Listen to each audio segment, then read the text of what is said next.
යානය නිවන් තොටුපොළ වෙත එතිර කෙරෙන යාත්‍රාව. සුබ උදෑසනක් ප්‍රාර්ථනා කරනවා ඔබ හැම දෙනෙකුටම. අද බෞද්ධයන්ට ස්වකීය ජීවිතය තුළ ඉතා විශේෂ දවසක් බවට පත්වෙනවා. විශේෂයෙන් බෞද්ධ නොවනත් ලෝකයේ බොහෝ රටවල්වල බෞද්ධාගමිකයන් නොවන පුද්ගලයන් පවා සමරණ අති විශේෂ දවසක් බවට අද දවස පත්වෙනවා. නමුත් අද දවසේ විශේෂත්වය නැවත නැවතත් මම ඔබ හමුවේ පැහැදිලි කරන්න උත්සාහ කරන්නේ නැහැ. වෙසක් දිනය කියලා කියන්නේ බෞද්ධයෙකුට කොහොමත් වැදගත් දිනයක්.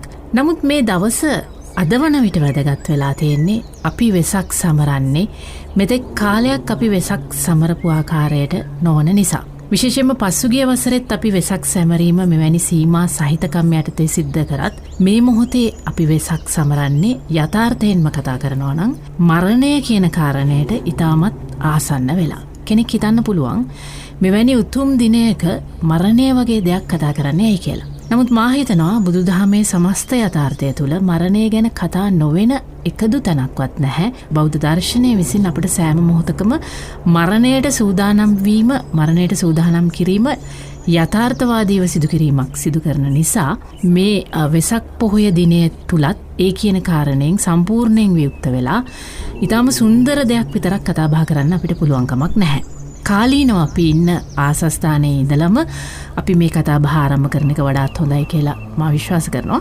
විශේෂයෙන් ඔගතරණයේ වැඩසටහන අපි ඔබ වෙත ගෙන එන්නේ ජනප්‍රිය බුදුදහමේ තියෙන සංකල්ප කොතෙක් දුරට සැබෑ යථාර්ථවාදී බුදුදහම සමගින් නිවැරදිද කියන කාරණය සාකච්ඡා කරන්නටයි, තර්කානුකූලව විමසන්නටයි. සුපුරුදු පරිදිම අදත් මේ වෙසක් පුන් පොහොය දින ශාස්ත්‍රපති හසලක සීල විමල ස්වාමීන් වහන්සේ අපත් සමගින් ඔගතරණයේ වැඩසටහනට එක්ව සිටිනවා. අවසරයි ස්වාමීන් වහන්සේ. මේ කාලය වන විට බොහෝ දෙනෙකුට තියෙන ගැටලුවක් තමයි මේ වෙසක් සමර ගන්න බෑ. ඒ කියන්නේ කලින් විදිහට වෙසක් උත්සවයක් හැටියට භෞතික උත්සවයක් හැටියට අපිට සමරන්න පුළුවන් කමක් නෑ. වෙසක් නෑනේ, වෙසක් වලට සහභාගී වෙන්න බෑනේ. මේ කූඩු හැදීම, එතකොට පහන් පූජා කිරීම වගේ දේවලුත් එක්ක කොහොමවත් පන්සලට ගිහිල්ලවත් මේක කරගන්න විදිහක් නැණි කියන බොහොම කනස්සලුදායක මොහොතක තමයි බොහෝ දෙනෙක් ඉන්නේ. වෙසක් කරගන්න විදිහක් නැහැ. මේක තැවෙන්න හේතුවක්ද අපේ හැමදෙරනේ? අපි එතනින්ම මේක සාකච්ඡාව ආරම්භ කරමු. අවසරයි. මේ වෙසක් නැහැ කියන එක තැවෙන්න හේතුවක්ද? තෙරුවන් සරණයි ඔබතුමියටත්. ඒ වගේම අද ඕගතරණය ශ්‍රවණය කරන ශ්‍රාවක පින්වත් හැම දෙනාටමත් අපි බුද්ධාදී රත්නත්‍රයේ ආශිර්වාදය ලැබේවා කියලා ප්‍රාර්ථනා කරනවා. ඔබතුමිය අද ඕගතරණයට ආරම්භයේදී යෝජනා කරගන්න ගැටලුව සමස්ත පොදු ජනතාවගේ මානසික මට්ටම තුල පිහිටි ස්වභාවයක්. මොකද මිනිස්සු ගොඩාක් දෙනෙක් හිතනවා වෙසක් සමරගන්න නෑ, ඊට පස්සේ වෙනදා වගේ සැනකෙලි නෑ, තනින් තන විදුලි බුබුලු වලින් අලංකාරවත් කරපු තොරන් නෑ. මේ විදියට මිනිස්සු ගොඩාක් දෙනෙක් කතා කරනවා වෙසක් සමර ගන්න විදිහක් නෑ කියලා. ඇත්තටම බුදුරජාණන් වහන්සේගේ බුද්ධ දේශනාවෙන් බලනකොට මේ ජනප්‍රිය බුද්ධ දේශනාව තුළ වර්තමානයේ අපි ගොනු කරගත්ත බුදුරජාණන් වහන්සේගේ කියවීම ඇසුරෙන් හදාගත්ත පණිවිඩය තුළ තමයි ඔය සැනකෙලි සහිත වෛශාක්‍ය උලලක් ගැන අපි කතා කරන්නේ. මූලික බුද්ධ දේශනාවෙන් බලනකොට එවැනි වෙසක් උලලක මූලික දාර්ශනික හරයට කිසිම සම්බන්ධයක් නැහැ. ඇත්තටම බුදුරජාණන් වහන්සේ කිව්වාය කියලා හිතාගෙන අපි මෙච්චර කල් කරපු දේවල් බුදුරජාණන් වහන්සේගේ පණිවිඩයට කොච්චර කිට්ටුද කියලා නැවත නැවත හිතලා බලන්න පුළුවන් නම් අපි මෙච්චර කල් කලේ හුදු සාම්ප්‍රදායික ක්‍රියාවලියක් මිස බුදුරජාණන් වහන්සේගේ මූලික දාර්ශනික පණිවිඩයට ඍජු සම්බන්ධයක් තියෙන දෙයක් නෙමෙයි කියලා කෙනෙකුට හිතන්න පුළුවන්. දැන් බුදුරජාණන් වහන්සේ පෙන්වා දෙන පණිවිඩය ඇස්සේ තියෙන්නේ හෘද සාක්ෂිය හදා ගැනීම ගැනයි, හිත හදා ගැනීම ගැනයි. එතන වෙසක් කූඩු හැදීමක් ගැනවත්, තොරන් හැදීමක් ගැනවත්, එතනින් එහාට ගිහින් හන්දියක් ගානේ කරන දන්සල් සිද්ධ කිරීම ගැනවත්, පිරිස එකතු කරගෙන විවිධ වෙසක් උලලවල් සැමරීමට තනින් තැනට යන රාත්‍රිය පහන් වෙනකන් ඇවිදින ස්වභාවයක්වත් මේ කිසිවක් නෙමෙයි.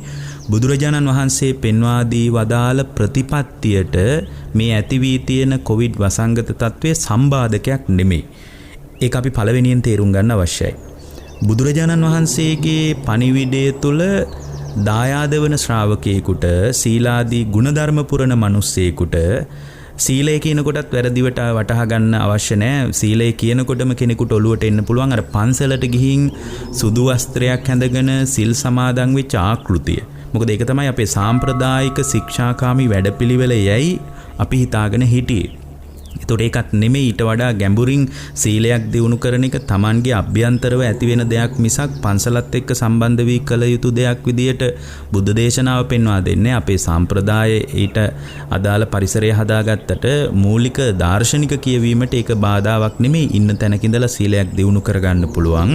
අනිත් කාරණේ තමයි බුදුරජාණන් වහන්සේ පෙන්වා දුන්න පණිවිඩය තුල දායාද වීමට මේ ඇති වී තිබෙන මේ ලෝක වසංගත තත්වය, විශේෂයෙන්ම ලංකාව මුහුණ දී තිබෙන බරපතල අර්බුදය කිසිම අයුරකින් ගැටලුවක් වෙන්නේ නැහැ. ඒ නිසා අපි වෙනදාට වඩා හොඳට ප්‍රතිපත්තිගරුකව වෙසක් සැමරීමට පෙළ ගැහෙන එකයි වඩා වැදගත් වෙන්නේ. මොකද ප්‍රතිපත්තියක් විදියට මේ වෙසක් උත්සවයේ සමරන ශ්‍රාවකයෙකුට මං හිතන්නේ කාලෙකින් හම්බ වෙච්ච දුර්ලභ අවස්ථාවක් විදියටයි මම නම් දකින්නේ.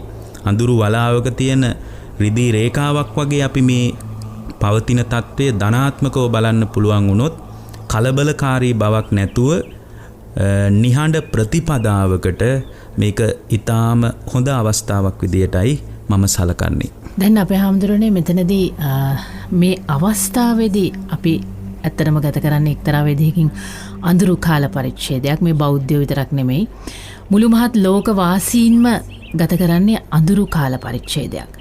මරණයේ සෙවණැල්ලට අපි ඊටාම ආසන්නයි. අපි කුයි වෙලේ මැරෙයිද කියන එක මේ තරම් හිතපු අවස්ථාවක් තවත් නැති තරම්. ඒ නිසා මා කැමතියි ඔබ වහන්සේගෙන් දැනගන්න. දැන් මේ අපි ආයුෂ කෙටි වෙලා මැරෙනවයි කියලා අපි අහලා තියෙනවා. එතකොට අපි අහලා තියෙනවා මේ ආයුෂ කෙටි වෙලා මැරෙන්නේ ඉතින් අනේ කර්මය තමයි. ඉතින් ඔච්චර පොඩි වයසකින් මැරෙන්නේ කර්මය තමයි කියලා.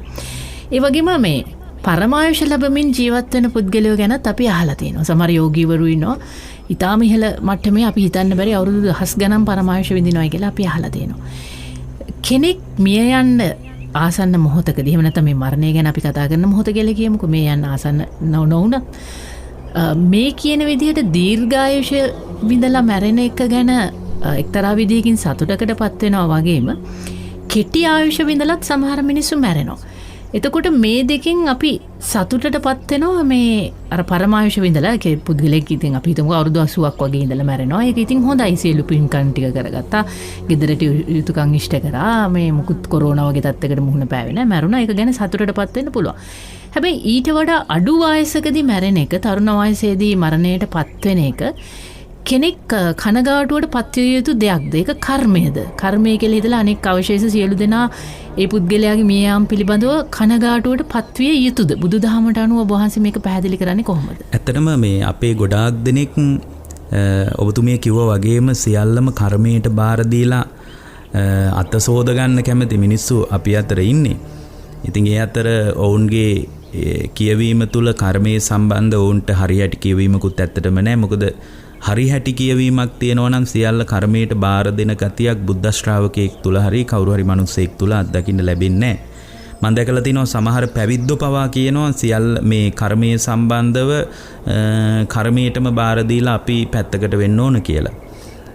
අද සමකාලීනව වැදගත් වෙන ප්‍රශ්නයක් ඔබතුමිය ඕගතරණයට මතු කරන්නේ ඕගතරණය තුලින්. මොකද බුදුරජාණන් වහන්සේ පෙන්වා දෙන දාර්ශනික කියවීම ASCII සියල්ල කර්මය නිසා වෙනවා කියලා උන්වහන්සේ පැහැදිලි කරන්නේ. සමහර දේශනාවල තියෙනවා, ඉගිරිමානන්ද සූත්‍රය වගේ දේශනාවල පැහැදිලිව කියනවා සිම්හ සමුට්ටාන ආබාධා. සෙම කිපුණහම මිනිස්සු රෝගී වෙන ස්වභාවයක් තියෙනවා. වාත සමුට්ටාන ආබාධා. වාතේ කිපුණහම මිනිස්සු ලෙඩ වෙනවා. ඒවා කර්මයට බාර දීලා අතපිය දාගන්න බෑ. මොකද වාතේ කිපුණහම ලෝකේ මිනිස්සු ලෙඩ වෙනවා. ඊළඟට භාග්‍යතුන් වහන්සේ වදාරනවා ඕපක්කමිකා ආබාධා. වැරදි උපක්‍රම නිසාත් මිනිස්සු ලෙඩ වෙනවා. ඒවත් කර්මය නෙමෙයි. මොකද වැරදි උපක්‍රම නිසා ලෙඩවීම කර්මයට බාර දෙන්න බෑ. වැරදිවට බර ඉස්සුවාම කොන්දේ අමාරුව හැදෙන්න පුළුවන්. තරුණෙක් ජිම් එකට ගිහින් කායවර්ධන මධ්‍යස්ථානයකට ගිහින් වැරදිවට බර ඉස්සුවොත් ඒ බර ඉස්සීම නිසා ඔහුට අතේ පයේ වේදනාකාරී තත්ත්වයන් ඇති වෙන්න පුළුවන්. ඒවා කර්මයට බාර දෙන්න බෑනේ. ඒවට කියන්නේ ඕපක්කමිකා ආබාධා කියලා. ඔය අතර තවත් විපර්යාසයක් තියෙනවා. භාග්‍යතුන් වහන්සේ වදාරනවා උතු පරිණාමජ ආබාධා. ඍතු විපර්යාසවලදීත් මිනිස්සු බරපතල විදියට අර්බුදයට පත් වෙනවා. ඇත්තට මේ ඍතු විපර්යාසවලට බුදුරජාණන් වහන්සේ අදම්මික රාජ වගේ සූත්‍රවලදී දේශනා කරනවා සමහර වෙලාවට ඍතු විපර්යාසයේ පිණිස මේ පාලකයන්ගේ ක්‍රියාවලිය පවා බලපාන බව. පාලකයන්ගේ කියන්නේ මේ වර්තමාන රාජතාන්ත්‍රික ක්‍රියාවලිය ග්‍රහණය කරගන්න අවශ්‍ය නැහැ.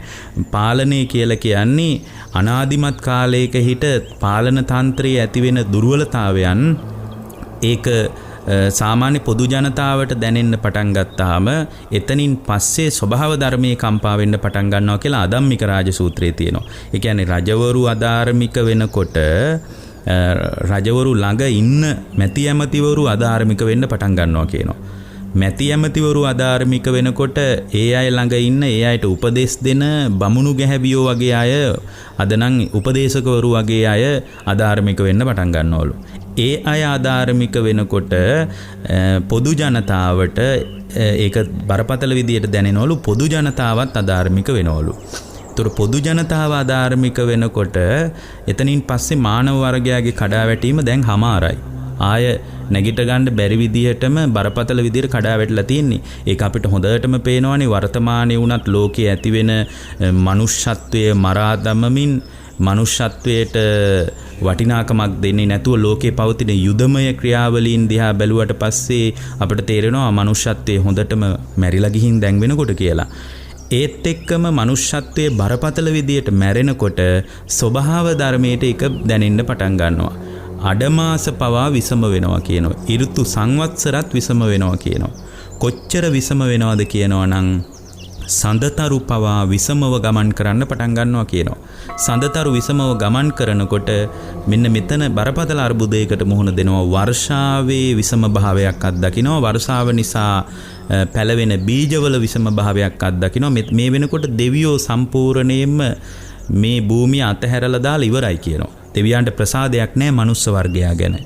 එතනින් පස්සේ ඔවුන් මුහුණ දෙන බරපතලම අවධිය තමයි වර්ෂාව විසම වෙලා පතිත වෙනකොට වර්ෂාවෙන් සකස් වෙන බීජ තියෙනවා. වැස්ස නිසා තමයි ඵල දරන්නේ. වර්ෂාවේ තෙතමනයත් එක්ක තමයි ඵලවලට අනුග්‍රහය ලැබෙන්නේ බීජයේ ශාස්ත්‍රීය භාවයේ පිණිස. බීජත් විසම වෙනවා කියනවා. ඒ බීජ අනුභව කරන ජනයාගේ පුද්ගලයාගේ ආයුෂය කඩා වැටෙනවා කියලා. මේක විශාල මානව කියවීමක්. මේක වැරදි විදියට ග්‍රහණය කරගන්න එපා. මොකද මේක වර්තමානයේ පාලන තන්ත්‍රයකට සම්බන්ධ දෙයක් නෙමෙයි. මේක අනාදිමත් කාලයක් තිස්සේ අවුරුදු 200ක සිට මේ විපර්යාසය ඇති වෙමින් පැවතෙමින් යන ක්‍රියාවලියක් අපි දකින්නේ. ඔබ වහන්සේ ඔහොම අර කරුණු පැහැදිලි කරනකොට මට හිතෙනවා දැන් මේ දෙවියනුත් අතහැරපු තැනකද මේ ලෝකවාසීන් සිටින්නේ මේ මොහොතේ කියලා. ඔබ වහන්සේ කියාගෙන ආපු කරුණුත් එක්ක. එහෙම තැනකද ඇත්තටම අපේ හැමදෙරනේ අපි ඉන්නේ මේ මොහොතේ. මේ වෙනකොට ඇත්තටම මේ දෙවියෝ මේ භූමිය අතහරිමින් යනවා. ඒකට හේතුව තමයි මානව වර්ගයාගේ ගුණධර්මවල සුරක්ෂිත භාවයත් එක්ක තමයි දෙවියන්ගේ ඍජු සම්බන්ධය ඇති වෙන්නේ. බුදුරජාණන් වහන්සේම වදාරනවා වස්සකාර ඇමතිවරයා වජ්ජි දේශය ආක්‍රමණය කරන්න ලෑස්ති වෙනකොට උන්වහන්සේ එක දවසක් දකිනවා මේ අල්පේශාක්‍ය මිනිස්සු වාසභූමිය හදාගන්නකොට ඒ වාසභූමිය කිට්ටුවෙන් අල්පේශාක්‍ය දෙවිවරුත් භූමිය හදාගන්නවලු. මහේශාක්‍ය දෙවිවරු මහේශාක්‍ය මිනිස්සු භූමිය හදාගන්නකොට ඒ මහේශාක්‍ය දෙවිවරු එතනම භූමිය හදාගන්නවලු. එතකොට අපිට එක දෙයක් තේරෙනවා මේකේ දාර්ශනික අදහස. අල්පේශාක්‍ය මානව වර්ගයාට සාපේක්ෂව අල්පේශාක්‍ය දෙවිවරුත් ඒ ඇසුරෙන්ම භූමිය හදා ගන්නවා. මේකම තමයි අර එක අත්තේ වහන්න එක කුරුල්ලෝ වගේ කතාවක් මෙතනක් තියෙන්නේ. මහේශාක්‍ය මිනිස්සු වාසය කරන තැන මහේශාක්‍ය දෙවිවරු භූමිය හදා ගන්නවලු. මෙතන අල්පේශාක්‍ය මහේශාක්‍ය කියලා කියන්නේ ගුණධර්ම වලට සාපේක්ෂව තමයි දෙවියන්ගේ වාස භූමිය තීරණය වෙන්නේ. එතකොට අද මිනිසුන්ගේ ගුණධර්ම කොතනද? ඊට සාපේක්ෂවයි දෙවිවරුන්ගේ ආකර්ෂණයක් දෙවිවරුන්ගේ ආශිර්වාදයක් ලැබෙන්නේ. අද මිනිසුන්ගේ බරපතල ගුණධර්ම කඩාවැටීමක් තියෙන නිසා එච්චරට කඩා වැටිච්ච දෙවිවරුත් නැති නිසා ඊට සාපේක්ෂව දෙවියන්ගේ විමාන සකස් වෙයි කියලා හිතන්න බෑ. බුදුරජාණන් වහන්සේ හරි ලස්සන විග්‍රහයක් කරනවා. උන්වහන්සේ දීඝනිකායේ තියෙනවා චක්කවර්ති සීහනාද සූත්‍රය කියලා. ඒ දේශනාවේ උන්වහන්සේ වදාරනවා මානව වර්ගයා අධර්මික වෙනකොට මානව වර්ගයා තුල කාරණා තුනක් බලවත් වෙනකොට ඒ කාරණා තුන තමයි අධර්ම රාගයයි විසම ලෝභයයි මිත්‍යා ධර්මයයි බලවත් වෙනකොට අධර්ම රාගය කියලා කියන්නේ රාගයත් විසම වෙනවා පුද්ගලයාගේ.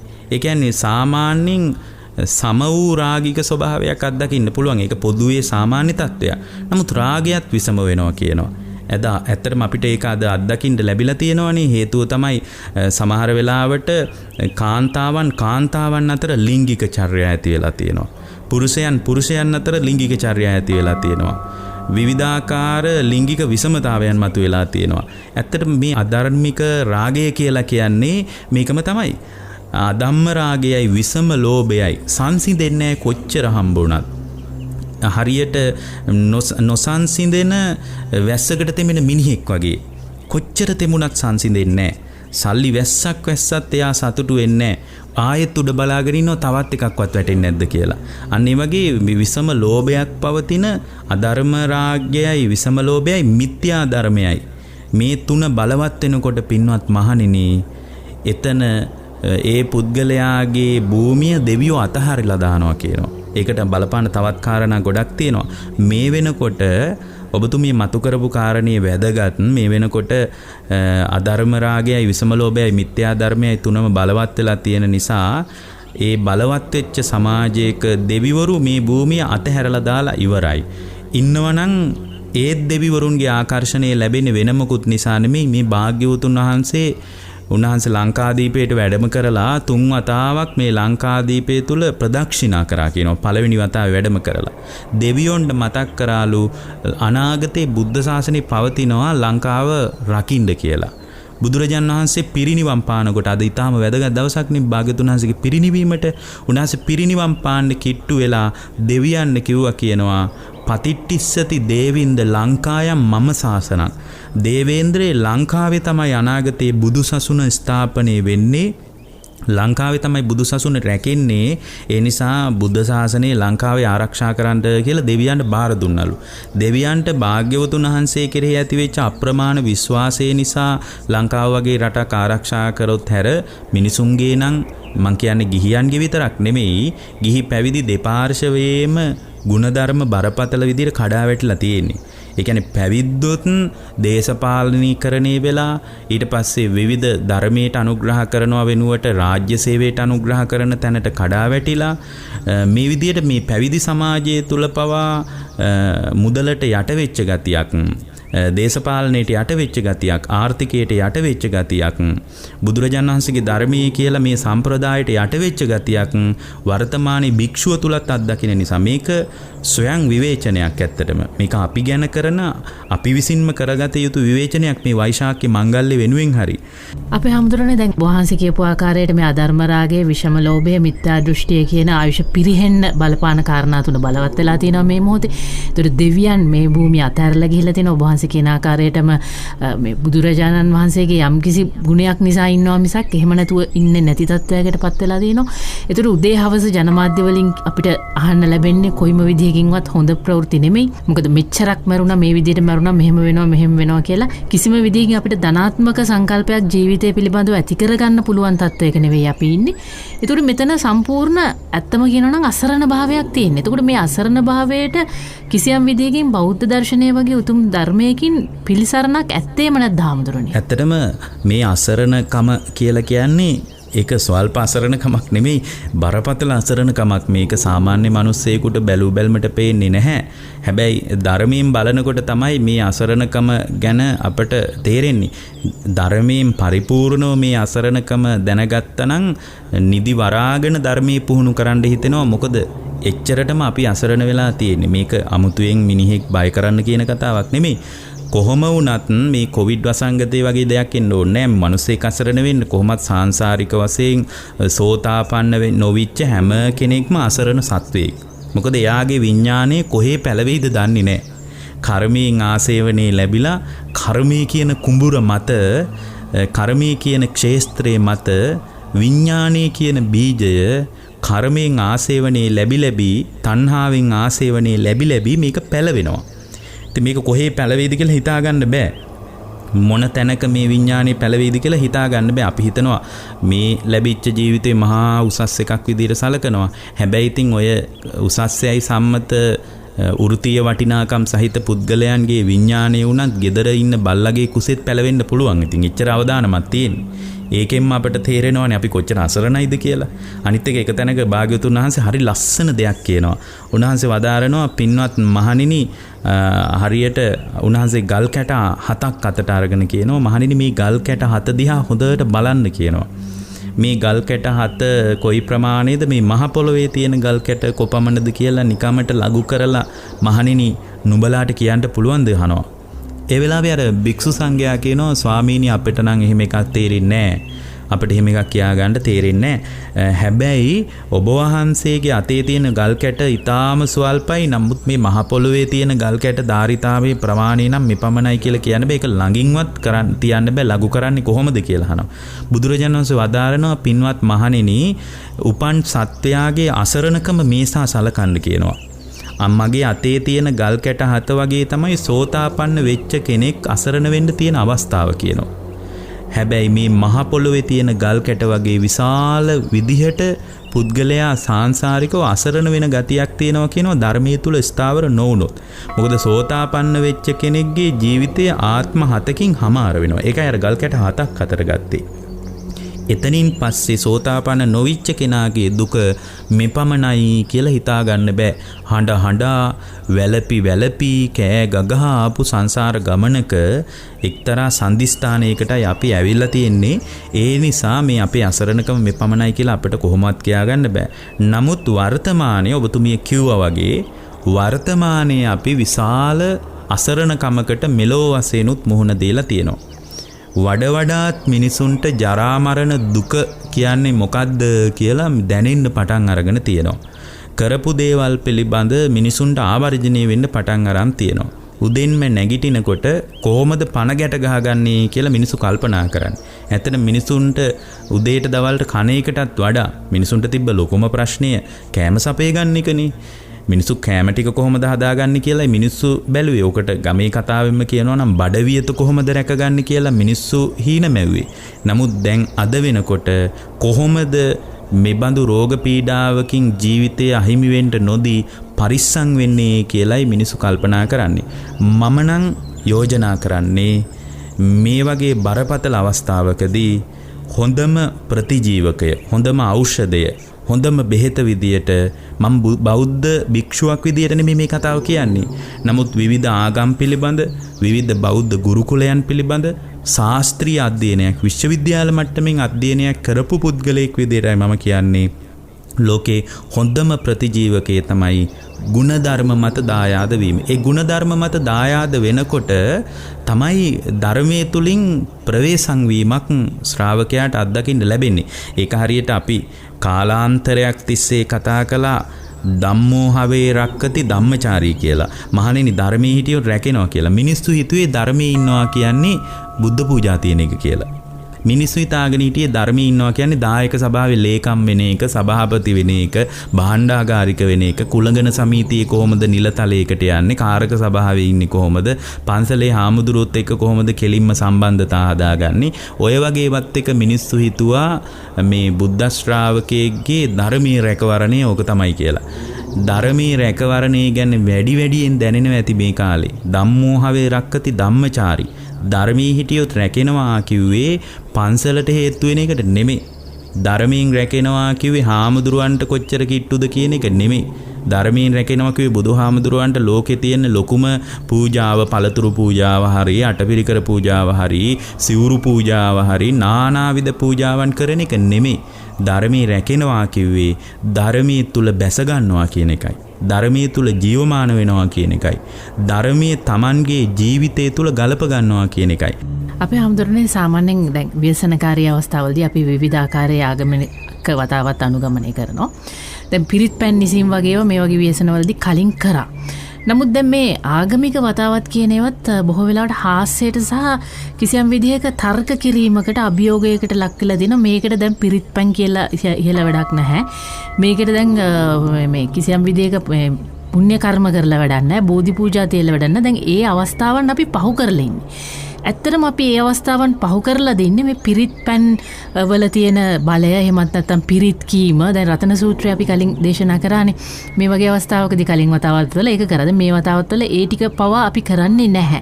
බොහෝ විහාරස්ථානවල ඒ වගේ දේවල් සිද්ධ කරා. තාමත් සිද්ධ කරනවාද කියලා මම පෞද්ගලිකව දන්නේ නැහැ. නමුත් දැන් ඒ කතන්දර ටිකත් මෙතනදී වළංගු නෑ වගේ තැනකට අපි ඇවිල්ලා ඉන්නව නේද? ඒක වළංගු නැද්ද ඇත්තටම වහන්සේ හිතන ආකාරයට? නැත්නම් ඒ වගේ දේවල් වලින් අපිට රැකවරණයක් ලබා ගැනීම මේ අවකාශය තවදුරටත් තියෙනවද? ඇත්තටම මේ වෙනකොට අපි මුහුණ දෙන අත්දැකීම් පරාසය තුළ එක මිනිසුන්ගේ ජීවිතයට පිරිත කොයිතරම් බලපානවද කියලා අපි අනාදිමත් කාලයක ඉඳලා විශ්වාස කරපු જાතියක්නේ. බොහෝම කාලයක් අපි කල්පනා කළා පිරිත අපිට විශාල යහපතක් හදලා දෙනවා කියලා. ඒ නිසා අපි ලෝකේ වහන්සේ කියලා ගෞරවාර්ථයෙන් අපි පොත් දෙකයි පාවිච්චි කළේ. එකක් තමයි පිරිත් පොත, අනිත් එක ජාතක පොත. පිරිත් පොත් වහන්සේ කියලා ගෞරවාර්ථයක් සහ පිරිත් පොතට ජීවමාන ස්වභාවයක් ආරෝපණය කළා. ජාතක පොත් වහන්සේ කියලා ඇත්තටම මේ බුදුරජාණන් වහන්සේගේ ධර්මයේ තුල පැහැදිලි වෙන අපි සද්ධර්ම රත්නාවලියටවත් කියන්නේ නැහැ නේ සද්ධර්ම රත්නාවලි පොත් වහන්සේ කියලා. ඒ නිසා මේ ලෝකේ වහන්සේ කියන ගෞරවාර්ථයෙන් පාවිච්චි කරන එකම පොත් දෙක තමයි පිරිත් පොතයි ජාතක පොතයි. කියන්නේ පිරිත් පොත එච්චරට මිනිසුන්ගේ ජීවිතයට ආශිර්වාදයක් හදලා දුන්න ජීවමාන සංඥාවෙන්ම ජීවමාන ලීලාවෙන්ම. ඒ නිසා පිරිත් පොත මිනිසු හරීම ගෞරවනීය අදහසකින් ගරු කරගෙන භාවිතා කරපු බොහොම බලවත් දෙයක්. පිරිත පිළිබඳ පිරිත කොයිතරම් සාර්ථකද අසාර්ථකද කියලා කියන්න ලෝකේ වර්තමානයේ ඇමරිකාවේ පවා පරීක්ෂණ වෙලා තියෙනවා. එතකොට පිරිත පිළිබඳ අපට අව탁සීරු කරන්න බෑ. විද්‍යාත්මක ලෝකයාටවත් ඒක කරන්න බෑ. ඒක සාධාරණ අයිතියක් නෑ. විද්‍යාත්මක ලෝකයෙන්ම සමහර පරීක්ෂණ ගණනාවක් වෙලා තියෙනවා. මම දන්න විදිහට පිරිත සම්බන්ධව 2014 වෙනකොට පරීක්ෂණ 16ක් විතර වෙලා තිබුණා. ඒ 16 තුලින්ම පිරිත කියන්නේ ඊටාම බල සම්පන්න වචනය තුල ගැබ් වෙච්ච ඊටා බලයක් සහිත කියවීමක් කියලා ලෝකේ පිළිගන්න මට්ටමක් තිබුණා. ඔබතුමිය කියන කතාව මම එකඟ වෙනවා. ඒකට හේතුව තමයි දැන් වෙනකොට මිනිස්සු ගෙවල් වල පිරිත් කියන ගතියත් අඩුයි. හේතුව තමයි පහුගිය කාලේ පුරාවටම රතන සූත්‍රය සජ්ජායනා කළා. ඊට පස්සේ රතන සූත්‍රය රාජතාන්ත්‍රික වශයෙන් සජ්ජායනා කිරීම පිණිස මට මතකයි වැඩපිළිවෙලක් තිබ්බා. ස්වාමීන් වහන්සේලා විශාල ප්‍රමාණයක් එකතු වෙලා නිදහස් චතුරාශ්‍රයේ මේ කොරෝනා වසංගත තත්ත්වයෙන් ඊටාම රට ඉක්මනින් නිදහස් වේවා කියන අදහස සහිතව එවැනි වැඩපිළිවෙලක් තිබුණා. ඉතින් දවස් ගාණක් මං හිතන්නේ පිරිත් කිව්වා. මේ හැම දෙයක් අස්සේම මෙවැනි ව්‍යසනයක් වසංගතයක් බරපතල විදියට උඩුදුවනවා නම් පිරිතම් මොකටද වගේ අදහසක් සාමාන්‍ය මිනිස්සෙකුට එන්න පුළුවන්. ඒක ඊටාම සාධාරණ අදහසක්. ඇත්තටම පිරිත කියලා කියන්නේ ආනාදේශනාවක්. ආනාදේශනාවක් කියන්නේ මේක ආරක්ෂාව පිණිස දේශනා කරන්න ඕන එකක්. දේශනා කරන කෙනත් දේශනා කරන්න ඕන. ඒක හරියට බුදුරජාණන් වහන්සේ වදාළේ දේශනාවේ තියෙනවා ආනන්දත්තේරෝ විය කාරුණ්‍ය චිත්තං උපට්ඨපෙත්වා. හරියට ආනන්ද හාමුදුරුවෝ කරුණාවෙන් එදා රතන සූත්‍රයේ කියා පිරිත් පැන් හිස්සේ යම් විදියකද මහණෙනි එසේ පිරිත් කියව්. එහෙමයි තියෙන්නේ. අද තියෙනවා ප්‍රශ්නයක් ආනන්ද හාමුදුරුවන්ට වගේ කරුණාවෙන් පිරිත් කියන්න පුළුවන්ද කියන එක ප්‍රශ්නයක් තියෙනවා. ඇත්තටම ස්වාමින් වහන්සේලා නම් කිසිම අපේක්ෂාවක් නැතුව මොනතරම් හතුරුකම් කරපු මිනිස්සෙකුට උනත් ඊටාම කරුණාවෙන් පිරිත් කියන්නේ මම පැවිදි ජීවිතයේ තුල කුඩා කාලේ ඉඳලා ඉන්න කෙනෙක් විදිහට මම මේක ප්‍රායෝගිකව දන්නවා. ඒකයි අර ගිහි පිරිතකට වඩා පැවිදි පිරිත තුල ආනිසංස තියෙනවා කියලා අපි කියන්නේ. මොකද ගිහියෙකුටත් පිරිත් කියන්න පුළුවන් මණ්ඩපයකට ගිහින් ඒක කිසිම වරදක් නැහැ. අයිතියක් තියෙනවා බුද්ධ ශ්‍රාවකයෙකුට. නමුත් ගිහියෙකුට ආනන්ද හාමුදුරන්ට වගේ කරුණා අදහසින් පුළුවන් දල්ලපු ගෙදර කෙනා දිහා බලන්න. අන්න එහෙම අරුබුදයක් තියෙනවානේ. ඒ නිසා තමයි පැවිදි කෙනෙක් කියන එක තරම් ගිහි කෙනෙක් කියන එක පිළිබඳ දෙවතාවක් හිතන්න අවශ්‍ය වෙන්නේ. නමුත් පිරිත yaadෙන්නේ නැහැ කියනවා කම්මාවරණ. කර්මයෙන් ආවරණය වුණොත් පිරිතේ බල පිහිටන්නේ නැහැ කියනවා. ඊළඟට භාග්‍යතුන් වහන්සේ වදාරනවා කිලේසාවරණ. කෙලෙස් වලින් ආවරණය වුණොත් පිරිතේ බල පිහිටන්නේ නැහැ කියනවා. ශ්‍රද්ධාව නැතුව පිරිත කිව්වොත් පිරිතේ බල පිහිටන්නේ නැහැ කියනවා. දැන් මේ විදිහට පිරිතේ බල පිහිටන්නේ නැති අවදි කීපයක් බුදුරජාණන් වහන්සේ අපට දේශනා කරලා තියෙනවා. ඒතකොට මෙවැනි අවදි සියල්ලම පසු කරගෙන ඇවිල්ලා පිරිත සජ්ජායනා කළොත් තමයි පිරිතේ බලයක් පිහිටන්නේ. අද වෙනකොට පුද්ගලයාගේ ජීවිතේ කෙලෙස් වලින්ම වැහිලා ගිහින් ඉවරයි. පන්සිල් ටිකවත් නැතුව මොන පිරිතක බලයක්ද? එතකොට පන්සි කියන කෙනා තුනත් අහන කෙනා තුලත් පිරිත සම්බන්ධව අවංකව එයාගේ ජීවිතය තුලින් බලන ගතියක් ශ්‍රද්ධාවාදී ගුණධර්ම ඔස්සේ මේක භාග්‍යතුන් වහන්සේ දේශනා කළාය. උන්වහන්සේගේ නිකලෙස් වචනය මේ පිරිතේ තියෙන්නේ. ඒකාන්ත වශයෙන් බුදු කෙනෙක්ගේ නිකලෙස් වචනවල ආනුභාවයක් තියෙනවාය. මේ බඳු සද්ධාාවක් හදාගන්නේ නැතුව පිරිත සජ්ජායනා කළොත් පිරිතේ ආශිර්වාදයක් බලාපොරොත්තු වුණොත් පිරිතේ බලයක් පිහිටන්නේ නැහැ. මම දකින්නේ මේකේ බරපතලම කාරණේ තමයි අද වෙනකොට කෙලෙස් වලින් වැහිලා ගිය බවක් හරියට දකින්න ලැබෙනවා. කිලේශාවරණ පුදුම විදියට කෙලෙස් වලින් වැහිලා ගිහින් මිනිසුන්ගේ ජීවිතවල පන්සිල්වත් නැහැ. සමහර වෙලාවට මිනිසුන්ගේ ජීවිතවල අසත්පුරුෂකම් වලින් පිරීලා ගිහින් ආධ්‍යාත්මික ප්‍රවේශයකට පේන මානේකවත් ගුණධර්මයක් නැහැ. පුද්ගලයන් තුළ පවතින වදක චිත්තයක්.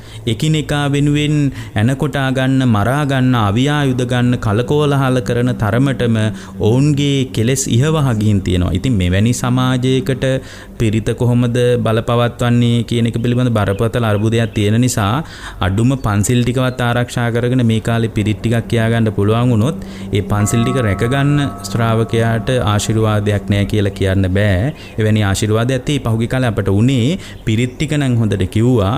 ආශිර්වාදයේ බලාපොරොත්තු වෙච්ච අයගේ ජීවිතවල ගුණධර්මවල තිබුණු බරපතල කඩාවැටීම පිරිතේ බලයක් ස්ථාවරව පිහිටන්නේ නැති වෙන්න බලපාන්න ඇති කියලායි මං විශ්වාස කරන්නේ. පිරිතේ වරදක් නැහැයි කියලා තමයි ඔබ වහන්සේ මම හිතන්නේ. ඉතින් අදහස් කරන කාරණේ වෙන්නේ පිරිතේ වරදක් තියෙනවා කියලා කියන්නේ නෙවෙයි මම මේ ප්‍රශ්නේ ඇහුවේ. නමුත් අපිට පාවිච්චි කරන්න පුළුවන් තවදුරටත් ආරක්ෂා වෙන්න බලපවත්වන්න පුළුවන් ආගමික වතාවත් මොනවද කියන කාරණේ පැහැදිලි කරගන්නයි අපේ හැමදෙරේ ප්‍රශ්නේ ඇහුවේ. දැන් සමහර වෙලාවට මම අසන ප්‍රශ්නය වැරදි නම් ඔබ වහන්සේ නිවැරදි කරන්න. මොකද බෞද්ධයෙක් හැටියට මම අහලා තියෙන ධර්ම කරුණු ඇසුරුනේ මම මේ ප්‍රශ්නේ ඔබ වහන්සේගෙන් අහන්නේ. අපි මරණය සිද්ධ වෙනකොට අපේ හාමුදුරනේ ආයුක්‍ය කර්මය කම්මක්ඛය නිසා එතකොට උභයක්ඛය මරණය එතකොට උපච්ඡේද මරණය කියලා මරණය පිළිබඳ අවස්ථා 4ක් අහලා තියෙනවා. ඒ කියන්නේ ආයුක්‍ය මරණය කියන්නේ ආයුෂ කිසියම් විදියකින් ඉවර වුණාම මැරෙනවා. කම්මක්ඛය මරණය කියලා කියන්නේ ඔබ වහන්සේ නිවැරදි කරන්න මම වැරදි නම් කම්මක්ඛය මරණය කියලා කියන්නේ කිසියම් කර්මයක් පළ දීම නිසා මරණය සිද්ධ වෙනවා. එතකොට උභයක්ඛය මරණය කියන්නේ මේ කර්මයයි ආයුෂයි දෙකම එකට පළ දීලා මේ මරණය සිද්ධ වෙනවා. කියන්නේ ආයුෂත් ගෙවිලා කර්මයකුත් පළ දීලා උභයක්ඛය මරණය සිද්ධ වෙනවා. එතකොට උපච්ඡේද මරණය කියලා කියන්නේ ස්වභාවික විපත් නිසා මැරෙනවා. ඒ කියන්නේ එතකොට අපිට හිතන්න පුළුවන්කම ලැබෙනවා මම මේ ගිහියෙක් හැටියට මේ ප්‍රශ්නේ අහන්නේ කොරෝනා වගේ දෙයක් අයිති වෙන්නේ මේ උපච්ඡේද මරණයට. ඒ කියන්නේ ස්වභාවික විපතක් නිසා තමයි මේ විදිහට මරණය සිද්ධ වෙන්නේ කියලා. එතකොට කොරෝනා වගේ මරණයක් අපේ හාමුදුරුවනේ අයත් වෙන්නේ මේකට නම් මේ උපච්ඡේද මරණයට නම් ස්වභාවික මරණයකට නම් මේ උපච්ඡේද මරණය කියන එකත් අපි දන්නවා මරණය වළක්ව ගන්න බෑයි කියලා. හැබැයි එහෙම වළක්ව ගන්න පුළුවන් කමක් තියනවාද මේ කියපු කාරණා වලින් මේ උපච්ඡේද මරණය? දැන් සමහර අය කියනවානේ බොහෝ දෙනෙක් මේ කොරෝනා වැළඳුණු අය අතර හිටියා හැබැයි මම මැරුන්නේ නැහැ. එතකොට ඒ මම කියන කෙනා කිසියම් කෙනෙක් අපි එහෙම කියනවා කියලා කියමුකෝ. එහෙම මැරිලා නැත්තේ මේ මොහොතේ ඔහුගේ හෝ ඇගේ කර්මය බලවත් වීම හින්දාද? එහෙම නැත්නම් තව ආයුෂ තියෙන නිසාද? කොරෝනා තියෙන 20ක් අතර ඉඳලා එක මිනිස්සෙක් මැරෙන්නේ නැහැ. එතකොට ඒ එක්කෙනා මැරිලා නැත්තේ මොන හේතුවක් මතද? ඇත්තටම ඔබතුමී අහන කාරණේ ඊටාම වැදගත් කාරණයක්. හේතුව වර්තමාන ලෝකයේ තියෙන අර්බුදයක්. ඇත්තටම කර්මයේ සම්බන්ධ පුද්ගලයාට තියෙන කියවීමේ විශාල අඩුවක් මම දකිනවා. ඒකට හේතුව තමයි කර්මය කියන්නේ මහා සාගරයක් වගේ විශේෂ පරාසයක්. කර්මය කියන විශේෂ පරාසය පිළිබඳ සාමාන්‍ය ශ්‍රාවකයෙකුට භික්ෂුවකට උනත් ග්‍රහණය කරගන්න අමාරුයි. බුදු කෙනෙක්ගේ ජීවිතයට විශේෂ වෙන උන්වහන්සේගේ ඥාණයට විශේෂ වෙන කාරණයක් සාමාන්‍ය පෘථග්ජන සත්වෙක් කොහොම දරා ගන්නද කියලා බරපතල අර්බුදයක් තියෙනවා. ඒ නිසාම තමයි බුදුරජාණන් වහන්සේ වදාරන්නේ මේ කර්මය කියන විශේෂ පරාසයේ මහණෙනි බොහොම අචින්තිය වශයෙන් ඒක විපාක දෙන කාල වශයෙන් වෙනස්, විපාක දෙන ස්ථාන වශයෙන් වෙනස්, විපාක දෙන ආකෘතීන් වශයෙන් වෙනස්. ඊට පස්සේ නැවත උපතක් කරා යනකොට කර්මී බලපෑම කෙබඳු ආකාරයෙන්ද පහළ වෙන්නේ මේ විදියට විවිධාකාරයේ පරාසයන් කර්මයේ තියෙනවා. එතකොට මේ පරාසයන් තුල මේ මොහොතේ අත්දැකීමට විශේෂ වෙන්නේ මොන වගේ පදනමක්ද කියන එක පිළිබඳ අපට ඉතාම ගැඹුරු ඕගතරණ සාකච්ඡා දෙක තුනක් වගේ දීර්ඝ කාරණා ගොඩක් කතා කරන්න වෙනවා. අපි ඉස්සරහට ඒක කතා කරගන්නත් උත්සාහ කරමු. කොහොම වුණත් ඔබතුමිය අර මරණය සම්බන්ධව ආකාර හතරක් ඉතාම නිවැරදිව පැහැදිලි කළා. මේ ආයුෂ ගෙවිලා පුද්ගලයා මැරෙන්න පුළුවන්. ආයුෂය ගෙවිලා මැරෙන එකට තමයි ආයුක්කය කියලා කියන්නේ. ඒක හරියට මේ පහනක තිරය ඉවර වුණාම තෙල් තිබුණත් පහන නිවිල යනවා. ඒ කියන්නේ තෙල් කොච්චර තිබ්බත් වැඩක් නැහැ. දැල්වෙන්න තිරයක් තියෙන්න ඕනනේ. ඒ වගේ සමහරලාට ආයුෂය ඉවර වුණාමත් පුද්ගලයා මැරෙන්න පුළුවන්. ඒ වගේම තමයි ආයුෂය තියදී කර්මය ඉවර වුණාමත් මැරෙනවා. ඒක හරියට තිරය හොඳට තියෙනවා, තෙල් ටික ඉවර වුණාම ඒත් ඉතින් ඒකට අදාළ සැපේන ඉන්ධන නැහැනේ. ඒ ඉන්ධන නැති නිසාම පහන නිවිල යනවා. ඒ වගේම භාග්‍යවතුන් වහන්සේ වදාලා උභයක්කය මරණය කියලා. ඔබතුමිය පැහැදිලි කළ විදිහටම. ඒතර උභයක්කය මරණය කිව්වේ ආයුෂයත් ඉවරයි, කර්මයත් ඉවරයි. මේ දෙකම ක්ෂය වෙලා පහන නිවිල යනවා. කර්මයක් ක්ෂය වෙලා තියෙනවා, ආයුෂයත් ක්ෂය වෙනවා. ඒතර මේ දෙකම ඉවර වුණොත් එහෙම එතන පවතින්න විදියක් නැහැ, පහන නිවිල යනවා. අනිත් කාරණේ තමයි මේ තෙලුත් තියෙනවා, තිරයක් තියෙනවා, පහන අහඹු ලෙස නිවෙන්න පුළුවන්, හුළඟ නිසා නිවෙන්න පුළුවන්. ඒ වගේම කෙනෙක් විසින් නිවන්න පුළුවන්. ඒ කියන්නේ තවත් කෙනෙකුගේ ජීවිතයක් නැති කරන්න උනත් පුළුවන් නේ. එතකොට එතන ආයුෂයක් තියෙනවා, කර්මයක් තියෙනවා, පහන නිවිල යනවා වගේ හරියට මේ තෙලුයි තිරේ දෙකම තියෙද්දී පහනක් අවදානමට ලක් වෙනවා වගේ යම් කෙනෙකුට පරිබාහිර කෙනෙක් විසින් කරන උත්සාහයක් නිසා පහනක් නිවෙන්නත් පුළුවන්. එහෙමත් නැත්නම් ස්වභාවික වෝදුරක් නිසා පහනක් නිවිල යන්නත් පුළුවන්. මෙන්න මේ විදියට බලනකොට උපච්ඡේදක මරණයට මේ අත්දකින්න ක්‍රියාවලිය වඩාත් කිට්ටුයි. මම හැබැයි ඍජුව මේක හැමයි කියලා කියන්න කැමති නෑ. හේතුව තමයි මේ වගේ විශයක් බුදු කෙනෙකුට පමණයි විශේෂ වෙන්නේ. අනිත් කාරණේ තමයි බුදුරජාණන් වහන්සේ පැහැදිලි කරන දේශනාවට අනුව මේ හැම අත්දැකීම් පරාසයක් තුලම කර්මයේ සෙවණැල්ලක් ක්‍රියාත්මක වෙනවා. සියල්ලම කර්මයේ නෙමෙයි තමයි. හැබැයි අපි අත්දකින සියලු අත්දැකීම් වලට කර්මයේ අඩුම 120ක 25ක ධාරිතාවයකින්වත් ක්‍රියාත්මක වෙනවා. ඒකත් මේ පමණ ගානකින් කියලා කර්මයේ පිළිබඳ පිළිසිඳ දන්නේ නැති අපි වගේ කෙනෙකුට කොහොමවත් කියන්න බෑ. මම නෙමෙයි, ඒක බුද්ධ ශාසනයේ බුදුරජාණන් වහන්සේගේ ළඟම වැඩ හිටිය ධර්ම සේනාධිපති වශයෙන් සලකපු ධ්‍යාන සමාපත්තියෙන් නැගිට්ටොත් කල්පයක වහින වැස්ස කොයිතරම් මහ මුහුදට වැටෙනවද? ඒ වැහි බිඳු ගණන් කිරීමට ඥානයක් තිබුණු සාරිපුත්ත මහරහතන් වහන්සේටවත් මේ කාරණේ විශේෂ වෙන්නේ නැහැ. නමුත් අපි දල අදහසක් අපි ගමු. සියලු ක්‍රියාවලින් නැස්සේ අඩුම 10%ක 15ක ක්‍රියාවලියක් කර්මයේ බලපෑමක් තියෙනවා. කර්මයේ ආධිපත්‍යයක් නැතුව මේ ලෝකේ කිසිවක් වෙන්නේ නැහැ. නියාම ධර්ම විදියට ගත්තත් කර්මයේ ආධිපත්‍යයක් තියෙනවා. ඍතු නියාම නිසා, ඊට පස්සේ බීජ නියාම නිසා, චිත්ත නියාම නිසා, ධම්ම නියාම නිසා මේ සියල්ල සිද්ධ වෙන්න පුළුවන්. කම්ම නියාම නිසා. එතකොට මේ පහකට බෙදුවාට පස්සේ ඍතු නියාම නිසාම මිනිස්සුන්ට බලපෑමක් ඇති වෙනවා කියලා අපිට කියන්න බෑ.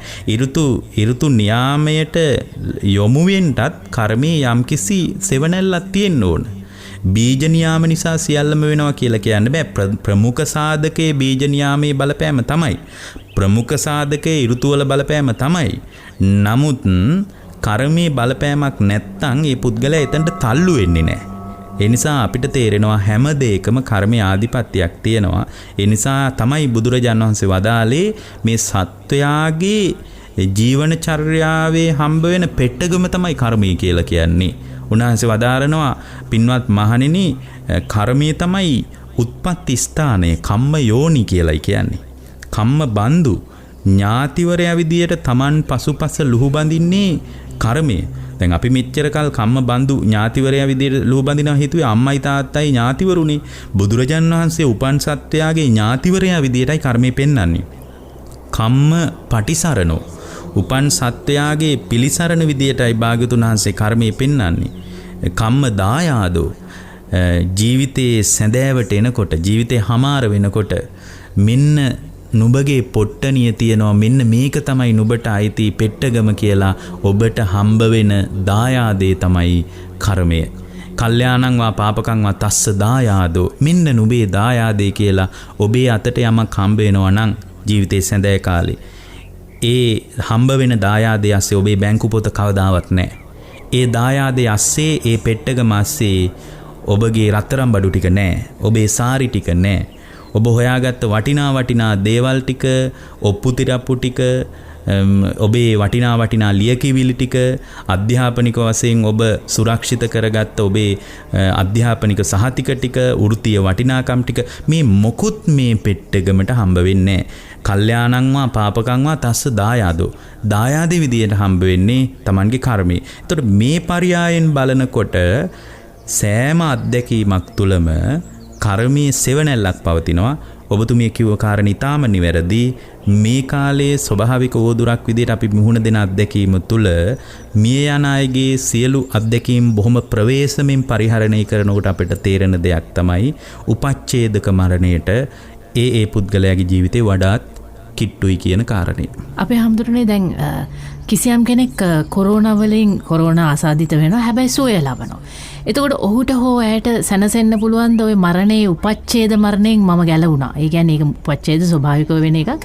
හැබැයි මම ඕකෙන් ගැලවුණා. මට තව මැරෙන්න කාලය තියෙනවා. මම මැරෙන්නේ ඕකෙන් නෙවෙයි. එක්ක මට ආයුෂ සම්පූර්ණ වුණාට පස්සේ මම මැරෙයි. එහෙම නැත්නම් කර්ම විපාකයෙන් මම මැරෙයි. එහෙම නැත්නම් ওই දෙකම වෙලා මැරෙයි. ඔය උපච්ඡේද මරණය කියන එකෙන් මං ඉතින් ගැලවුණා. මට කොරෝනා සනීපයි කියලා. එහෙම සැනසෙන්න පුළුවන්ද? ඇත්තටම එහෙම අපිට කියන්න බෑ. සමහර විට මේ ජීවිතේ සංසිද්ධියක් විදියට මරණය ගත්තට පස්සේ එහෙම සැනසෙන්න පුළුවන් අවධියක නෙමෙයි අපි ඉන්නේ.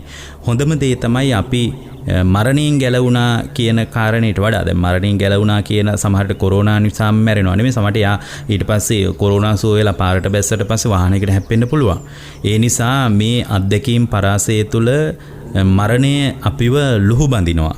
බුදුරජාණන් වහන්සේ වදාළේ ජරා මරණ දුක උපන් සත්වයා ලුහු බඳිනවා හරියට ගව ඝාතනාගාරයකට ගවයෙක් දක්කනවා වගේ ජරා මරණ ඔබ කරා එන්නේ. ඒක අපි මුලින්ම තේරුම් ගන්න ඕන. මේ මරණය ගැන තේරුම් ගන්න ශ්‍රාවකෙක් ජරා මරණවල ආකෘතිය තේරුම් ගන්න ඕන. දැන් ජරා මරණවල ආකෘතිය තේරුම් ගත්තේ නැති මිනිස්සෙකුට ජරා මරණ වලින් ගැලවීම ගැන නිමිත්තක් ගන්න කොහොමද කියලා ලොකු ගැටලුවකට අපි මුහුණ දෙනවා. බුදුරජාණන් වහන්සේ වදාරනවා මහණෙනි මේ ජරා මරණ දුක කියන්නේ හරියට වදකාගාරයකට ගවයෙක් දක්කනවා වගේ කියලා. දැන් දක්කගෙන යනකොට සමහරට බොහොම ලස්සන වතු පිටි මැදින් මේ ගවයා අරගෙන යනවා. ඉතින් බොහොම ලස්සන වතු පිටි දකින්නකොට මේ ගවයාට හිතෙනවා අපේ ගෙදර මිනිස්සයා වගේ නෙවෙයි මේ මිනිස්සයා හරිය හොඳ කෙනෙක් කියලා. ඉතින් අරන් යන විදියෙන් හොයන්නත් බෑ කොහෙටද මේ ගෙනියන්නේ කියලා. අරගෙන ගියාට පස්සේ වදකාගාරයකට ගවයෙක් කිට්ටු වුණාම ඒ වදකාගාරයට කිට්ටු වෙච්ච වෙලාවේ ඒ ගවයාට ප්‍රධාන ගේට්ටුව ළඟදී අලුතෙන්ම මරණ ගවයන් කෑ ගහන හඬ ඇහෙනවා. අලුතෙන් මරණ ගවයන් වේගයෙන් කෑ ගහනවා එකම අඳෝනාවක්. එතකොට දැනෙනවා මේ අපේ පිරිස තමයි කෑ ගහන්නේ කියලා ගවයෙකුට ලොකුවට තේරුන්නේ නැතත් එහෙම කල්පනා වෙනවා. එහෙම තේරුම් ගන්න විශාල පරිඥානයක් නැති වුණත් ගවයෙකුට හඬ ගැන සංවේදීකමක් තියෙන්න පුළුවන්. ඒ වගේම ගවයෙක් එතනට කිට්ටු වෙනකොට ඒ ගවයාගේ ඇස්වලට අර මරපු ගවයන්ගේ හිස් කබල් ගොඩ ගහලා තියෙනවා දකින්න හම්බ වෙනවා. එතකොට ඉතින් ගවයෙකුට තේරුම් ගන්න බෑ මේ අපේ අයගේ තමයි හිස් කබල් කියලා. නමුත් මේක ලස්සන උපමාවක්. ගවයෙක් මරන්න ගෙනිච්චාම වදකාගාරයට ළඟට කිට්ටු වෙනකොට ඉතින් තනකොළ කකා තලු මරමරා ආපු ගමනක් තියෙන්නේ දැන් මේ ගවයාට. ප්‍රධාන වදකාගාරයට අභිමුඛ වුණාම මරපු ගවයන්ගේ හිස් කබල් ගොඩ ගහලා තියෙනවා. මරන්න ඉන්න ගවයෝ කෑ ගහනවා හඬ ඇහෙනවා. මරපු ගවයන්ගේ ලේ ගඳ දැනෙන්න පටන් ගන්නවා. අලුතෙන්ම මරපු ගවයන්ගේ. දැන් ඉතින් ගේට්ටුව ළඟට ගිහින් ඉවරයි. දැන් මොනවා කරන්නද? දැන් කරන්න තියෙන්නේ එකම දෙයයි. මැරෙනකන් කෑ ගහනවා විනා වෙන කවරක් කරන්නද? කරන්න දෙයක් නැහැ. මැරෙනකන් කෑ ගහන්නයි තියෙන්නේ. අන්න ඒ වගේ මහණෙනි ජරා මරණ දුක තමන්ව ලුහු බඳින බව. අපේ හැමදෙරනේ දැන් ඔබ වහන්සේ ওই විදිහට පැහැදිලි කිරීම කරනකොට අපි බෞද්ධ සාහිත්‍යය එහෙම අහලා තියෙනවා.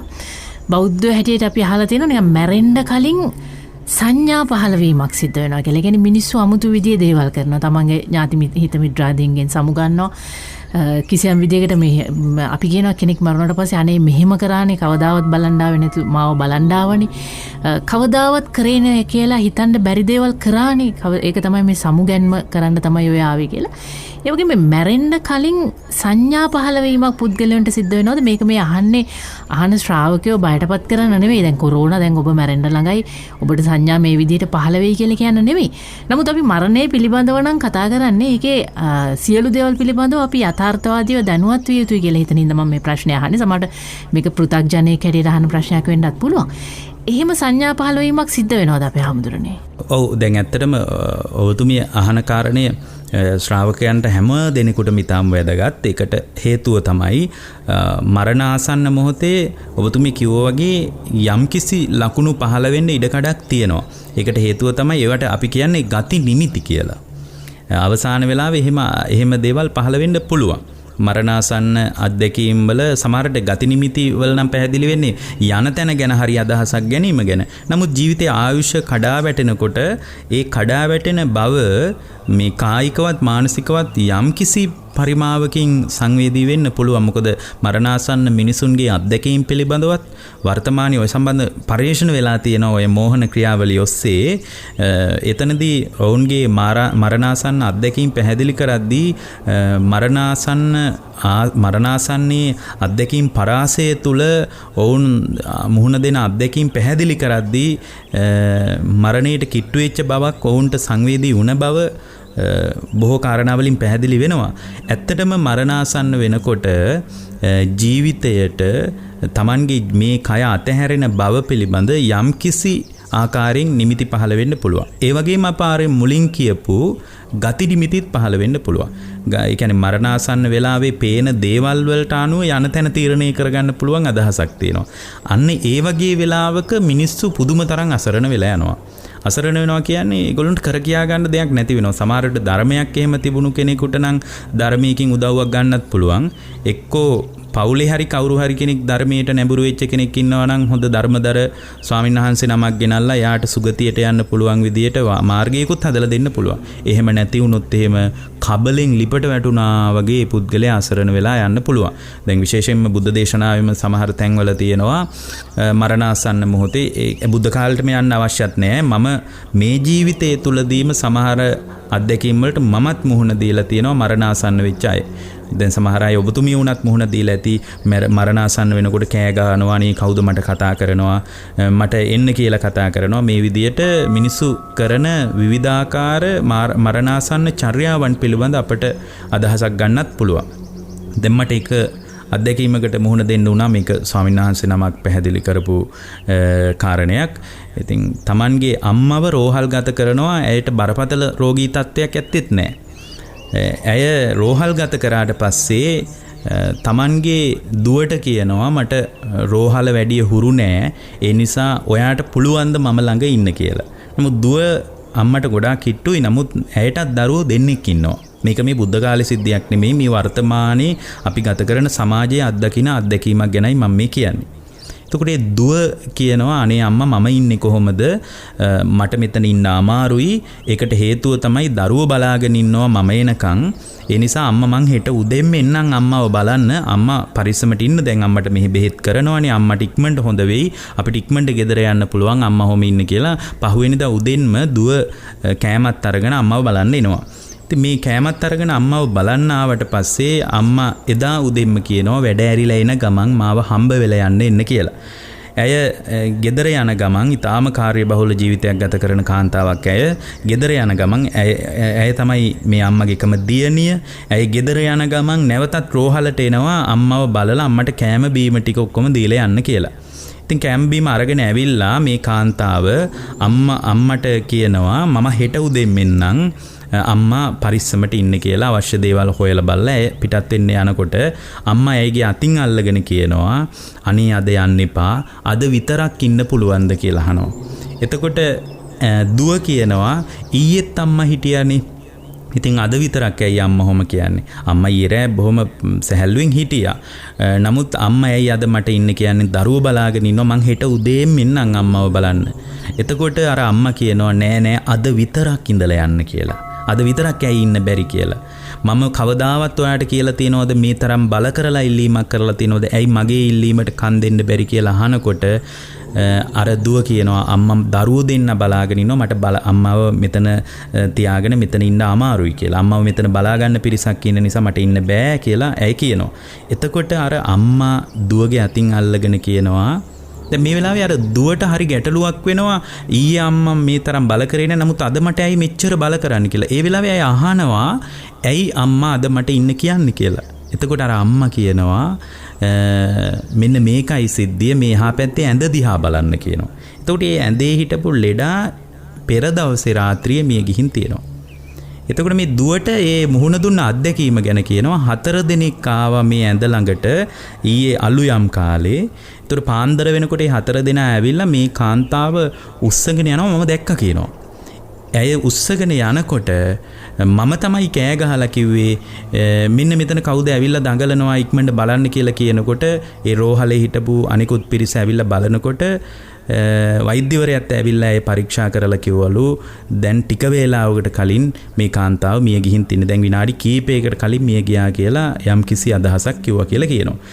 දැන් මේක තමයි අත්දැකීම. දැන් මේ අත්දැකීම ASCII ඇය තව කාරණයක් කියනවා මේ කාන්තාව 4 දිනක් ඇවිල්ලා උස්සගෙන යන ගමන් රෝහලෙන් පිට වෙන දොර ළඟදී එක්තරා භයානක පෙනුමක් තියෙන විරූපී මිනිස්සෙක් මම දිහා බලලා කටේ කොණෙන් hina වුණා කියනවා. hina වෙලා මටත් කිව්වා කියනවා ඔයත් පරිස්සමට ඉන්න උඹ පරිස්සමට හිටින් අපි හෙට එනවා නුඹව ගෙනියන්න. මේක නිකන් උපහාසාත්මක කතාවක් වගේ හිතෙන්න පුළුවන්. දුවත් මේකම මේ විදිහටම තමයි හිතලා තියෙන්නේ. දැන් අපි අද ඕගතරණ අහගෙන ඉන්න කෙනෙකුට හිතෙන්න පුළුවන් මේක මොන විහිළු කතාවක්ද කියලා. හැබැයි මේ වගේ කතාවක් අපිට නිකම්ම අයින් කරන්න අමාරුයි. ඒකට හේතු ගොඩක් තියෙනවා. දැන් මේ දුව කියනවා නෑ අම්මා කාලෙකින්නේ රෝහලකට ආවේ ඒ නිසා අම්මට ඒ වගේ දෙයක් හීනෙන් පේන්නේ නැති අම්මව ගණන් ගන්න එපා ඔය විකාර කතාන්දර අම්මා ඉන්න මම හෙට උදෙන් එන්නම් කියලා. මේ දුව පහුවෙනිදා උදෙන්ම කෑම එකත් අරගෙන එනකොට මේ අම්මාත් මිය ගිහින් තිබුණා. මේ වගේ සිද්ධියක් නිකම්ම අයින් කරන්න බෑ.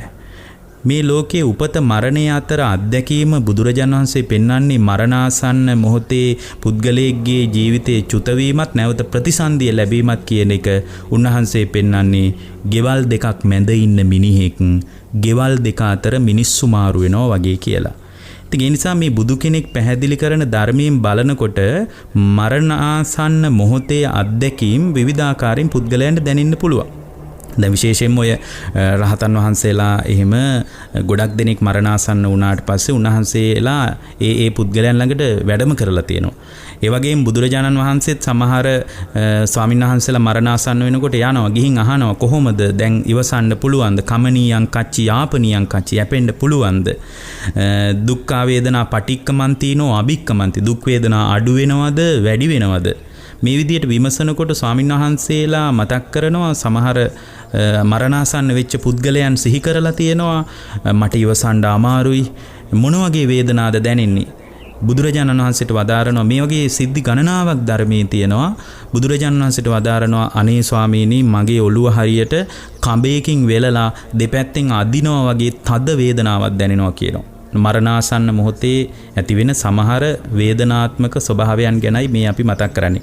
ඔබතුමිය මේ ප්‍රශ්නේ විමසනකොටම මතක් කළා වගේ මේ කාරණේ මුල් කරගෙන කිසිවෙක් තැති ගන්න අවශ්‍ය නැහැ. මරණය කියන්නේ ඊටාම බිහිසුණු අත්දැකීමක් විදියට ධර්මයේ පෙන්වන්නේ නැහැ. මරණය ඊටා භයානක බිහිසුණු අත්දැකීමක් වෙන්නේ අපි මේ බැඳිලා තියෙන දේවල් අතහැර ගන්න බැරි වීම නිසායි. මරණාසන්න මොහොතේ අර තණ්හාවම බලවත් වෙලා උපාදානය ඒ කියන්නේ හිත බැඳිලා ගියපු කාරණාම බලවත් වෙලා මේ ලෝකේ ඇතිවෙච්ච මානව සම්බන්ධතා භෞතික සම්බන්ධතා අතහැර ගන්න බැරි වීමේ බරපතල අර්බුදයකට මුහුණ දීම නිසායි මරණය වඩා භයානක අත්දැකීමක් වෙන්නේ. කෙනෙක් හිතන්න පුළුවන් මෙවැනි උතුම් දිනයක මරණය වගේ දෙයක් කතා කරන්නේ ඇයි කියලා. නමුත් මා හිතනවා බුදුදහමේ සමස්ත යථාර්ථය තුළ මරණය ගැන කතා නොවන එකදු තැනක්වත් නැහැ. බෞද්ධ දර්ශනය විසින් අපට සෑම මොහොතකම මරණයට සූදානම් වීම, මරණයට සූදානම් කිරීම යථාර්ථවාදීව සිදු කිරීමක් සිදු කරන නිසා මේ වෙසක් පොහොය දිනය තුලත් ඒ කියන කාරණයෙන් සම්පූර්ණයෙන් වියුක්ත වෙලා ඊටම සුන්දර දෙයක් විතරක් කතා බහ කරන්න අපිට පුළුවන් කමක් නැහැ. මම කැමති මෙතෙන්දී දැනගන්න දැන් මේ විදිහෙම සංඥා නොවුනත් තමන්ගේ ඥාතීන් බලන්න ඕන, මෙතෙක් කාලයක් බැලුවේ නැති අය කියලා බලන්න ඕන. අපි කොයි වෙලේ මැරෙයිද දන්නේ නැහැ. මේ රටේ තියෙන තත්ත්වෙත් එක්ක ජීවිතේ විශ්වාස නැහැ වගේ ඒ වගේ දේවලුත් මෙතන පටලැවිල්ලක් වෙන්නත් පුළුවන්. ඒක ඔබට ඇවිල්ලා තියෙන්නේ සමහරවිට මරණාසන්න මොහොතේ එන මේ විදිහේ ගති නිමිති නෙමෙයි වෙන්න පුළුවන්. නමුත් ඒ වගේ දේවල් මේ වෙලේ හිතෙනවා නම් අපේ සැනසීම පිණිස ඉතාම සරලව කරන්න පුළුවන් දෙයක් ඔබ වහන්සේට කියන්න පුළුවන්. ඒක භාවනාවක් වෙන්න පුළුවන්, එහෙම නැත්නම් වෙනත් විදිහේ දෙයක් වෙන්න පුළුවන්. එවැනි දේවල් ඔබට හිතිලා තියෙනවා නම් මම හිතන්නේ ජීවිතයේ අවසාන කාලයේ ගෙවන්නේ කියලා කෙනෙකුට හිතෙනවා නම් ගති නිමිති පහළ වුණා හෝ නොවුණා මේ මොහොතේ කරන්න පුළුවන් දෙයක් තියෙනවද? බුදුරජාණන් වහන්සේගේ ධර්මයෙන් බලනකොට ජීවිතේ මරණයට තියෙන්නේ හුස්මක දුරයි. ඒක මහා ලොකු දුරකින් තියෙන දෙයක් නෙමෙයි. උපතට මාස 10ක් ඊන මවාගෙන ඉන්නේ පිරිමි ළමයිද ගෑනු ළමයිද මේ ඔක්කොම බලබලා දරුවා එළිය දකින්නකන් නොයවසිල්ලෙන් බලාගෙන ඉන්න මව්වරු ඉන්නවා. නොයවසිල්ලෙන් බලාගෙන ඉන්න පියවරු ඉන්නවා. ඔවුන් මාස 10ක් දරුවාව පරිස්සම් කරනවා බිහි වෙනකන්. ඇත්තටම උපත කියන එක ඊට වඩා පළල් අදහසින් විස්තර කරගන්න ඕන. නමුත් මේ සමාජයේ කතා කරන සීමාවෙන්නේ අපි මේ කතා කරන්නේ. දැන් ඒ විදිහට උපත වෙනුවෙන් මාස 10ක් පුද්ගලයා සැලසුම් කරාට ඇත්තටම මරණයට තියෙන්නේ හුස්මයි. මරණයක් හුස්මක දුරින් පවතින දෙයක්. මේ හුස්මක දුරින් පවතින මරණයට කොවිඩ් වගේ බරපතල වසංගත තත්වයක්ම එන්න ඕනේ නැහැ. මේ ජීවිතේ උපන් සත්වයා මරණය අතේ මිටි කරගෙන ගුලි කරගෙන ඉන්නේ. ඒක දිගෑරුණු ගමන්ම Tamanගේ ජීවිතේ හමාරයි. ඒ නිසා මේ මරණය නැති කරන්න පුළුවන් සාධනීය කාරණා විමසද්දී මහා බරපතල කාරණා ඕනේ නැහැ මරණය කරා පැමිණෙන්න. ඊටාම පුංචි මඳුරුවෙකුට වුණත් ඔබේ ජීවිතය අවසන් කරන්න පුළුවන්. ඔබ වෛද්‍යවරයෙක්ද, ඉංජිනේරුවෙක්ද, එහෙමත් නැත්නම් වෘත්තීය වටිනාකම් වලින් කොයිතරම් උඩට ගිය කෙනෙක්ද, ධනවත්කමින් ඔබ ලංකාවේ කී දෙනා අතර ඉන්න කෙනෙක්ද, ප්‍රධාන පෙළේ අය අතර ඉන්න කෙනෙක්ද, ඒ මොකක්වත් අදාළ නැහැ. ලෝකේ ධනවතුන්ගේ මේ ලිස්ට් එක ගත්තොත් එහෙම ඒකේ ඔබට හම්බෙන තැන කොතනද මේ වගේ ආර්ථික වටිනාකම් සහිතව ඉන්නවා වෙන්නත් පුළුවන්. මොන වටිනාකම් තිබ්බත් එකක් මතක තියාගන්න, මරණයට තියෙන හුස්මක දුරයි. ඒකට කොවිඩ් වසංගතය වගේ බරපතල වසංගත තත්ත්වයක්ම ඔබ කරා පැමිණෙන්න අවශ්‍ය නැහැ. ඒක අපි පළවෙනියෙන් මතක තියාගන්න ඕනේ. ඒ නිසා අමුතුවෙන් මේ කොවිඩ් වසංගතය නිසා මරණය සම්බන්ධ බියවීමක් අවශ්‍ය වෙන්නේත් නැහැ. හැබැයි ඔබ එක දෙයක් මතක තියාගන්න ඕන. මරණය ඔබ කරා ලුහු බඳින බව. එවැනි ලුහු බැඳීමක් තියෙනවා නම් ඒ වගේ කෙනෙකුගේ ජීවිතය හදාගන්න අවශ්‍ය වපසරිය මොන වගේද කියලා ඔබතුමිය අහපු ප්‍රශ්නය ඉතාම වැදගත් ප්‍රශ්නයක්. දැන් බුදුරජාණන් වහන්සේ දේශනා කරනවා ඒ වගේ වෙලාවක බෞද්ධයෙක් නම් පුළුවන් තරම් Taman කරපු මානවීය ගුණධර්මයක් තියෙනවා නම් ඒක සිහි කර ගැනීම හරි වටිනවා. කමක් නැහැ. මම මනුෂ්‍යත්වයේ අපි අර මුලින් කිව්වා වගේ මම මනුෂ්‍යත්වයේ මරාගත්ත කෙනෙක් නෙමෙයි. මම මානව ගුණධර්මත් එක්කයි මගේ ජීවිතේ ගෙවුනේ කියලා සැනසෙන්න පුළුවන්. ඒ වගේම තමයි ඔබ මතක තියාගන්න මේ අතීතයේ ඇතිවෙච්ච සියලු සම්බන්ධතා මදකට ඉවත් කරලා දාන්න බලන්න. ඒක ඊටාම අමාරු වැඩක්. අතීතයේ ඇතිවෙච්ච මානව සහ භෞතික බැඳීම් ටික එක පැත්තකට කරනවා කියන්නේ ඒක බොහොම පහසුවෙන් කරගන්න පුළුවන් දෙයක් නෙමෙයි. නමුත් අතීතයේ අතහැරලා දාලා අනාගතයේ ලෝකේ මවන ගතියක් තියෙනවා. ඒකට ධර්මයේ කියන්නේ අතීතං නාන්වාගමෙය්‍ය නප්පටිකංකේ අනාගතං. ආපු නැති අනාගතයක් මවන්නෙත් නැතුව දැන් ওই මරණාසන්න මොහොත කරා එන ශ්‍රාවකයෙක්ගේ චින්තනය හදාගන්න ඕන විදිහයි මම මේ කියන්නේ.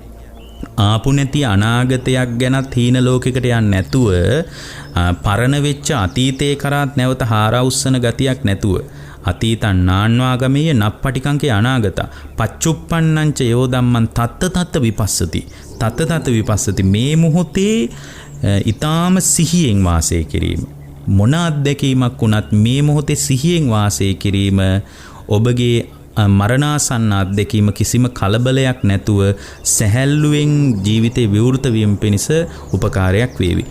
බෞද්ධයෙක් නම් ඔබට ඊටාම කරුණාවෙන් යෝජනා කරන්නේ කරපු කුසලයක්ම මතක් කරන්න. ඒකයි පරණ මිනිස්සු පින් පොත කියලා එකක් ලියාගෙන හිටියේ. මිනිස්සු ඒ පොත රාත්‍රියේ නැවත නැවත ආවර්ජනය කළා. ඒ පොත කියෙව්වා. පවුලේ හැමෝම එකතු වෙලා බොහෝම සතුටෙන් කරපු කුසල ආවර්ජනය කළා. අන්න එවැනි ආවර්ජනාත්මක ක්‍රියාවලියකට අපට අවතීර්ණ වෙන්න බෑ. මොකද දැන් ඉන්න මිනිස්සු පින් පොත්වල ලියන්නේ නැහැ නෙම ලියන්න ඕන කියලා අපි කියන්නෙත් නැහැ. නමුත් Taman කරපු බලවත් කුසල සංස්කාරයක් හැම වෙලාවකම මානසිකාරය කරන්න.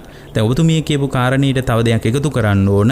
ඒ තමයි පුළුවන් නම් හොඳ භාවනාවකට හුරු වෙන්න. මරණාසන්න මොහොතේ පවා සංසුන්ව මුහුණ දෙන්න පුළුවන් හිතක් එතකොට හැදේවි. ජීවිතේ පුරුද්දක් කරගන්න ආනාපාන සතිය වගේ සරල භාවනාවක් කුරු කරන්න. ඒ කියන්නේ ආස්වාසයේ ප්‍රාස්වාසයේ දිහා ඊටාම සිහියෙන් බලාගෙන ඉන්න ඔබේ මනස ඊටාම හොඳින් සංසිඳෙන්න ඒක බලපානවා. ඔබේ මානසික කලබලය, ඔබ තුල ඇතිවන හෘද ස්පන්දන වේගය මේ සියල්ලම අඩු වෙලා ඔබ තුල පුදුමාකාර නිරාමිස සුවයක් අත්විඳින තැනකට ඔබේ හුස්ම රැල්ල දිහා බලාගෙන ඉන්නකොට ඔබේ හුස්ම රැල්ලම සංසිඳෙන්න පටන් ගන්නවා. ආස්වාසයේ ප්‍රාස්වාසයේ තුල පවා සංසිඳීමක් ඇති වෙනවා. ඒක කොච්චර සංසිඳිලා යනවද කියනවනම් ආස්වාස ප්‍රාස්වාස ගැනින් නෑ වගේ හිතෙන්න පුළුවන්. දැන් උදාහරණයක් විදිහට වේගෙන් මීටර් 100 දුවපු කෙනෙකුට එයා ආස්වාස ප්‍රාස්වාස කරන්නේ කොහොමද? එයා වේගෙන් ආස්වාස ප්‍රාස්වාස කරනවා. දැන් ඊටාම සංසුන්ව කයත් නිවිලා මනසත් නිවිලා ආස්වාස ප්‍රාස්වාසයේ හොඳට නිවෙනකොට ආස්වාස ප්‍රාස්වාසයේ පවා ප්‍රකට නොවි යනවා. එච්චරට හිත සංසිඳිලා යනවා. හිතේ කලබලය අඩු වෙලා යනවා. එවැනි අඩු වෙච්ච කලබලයක් තුල මරණාසන්න අත්දැකීමට ඊටාම හොඳින් මුහුණ දෙන්න පුළුවන්.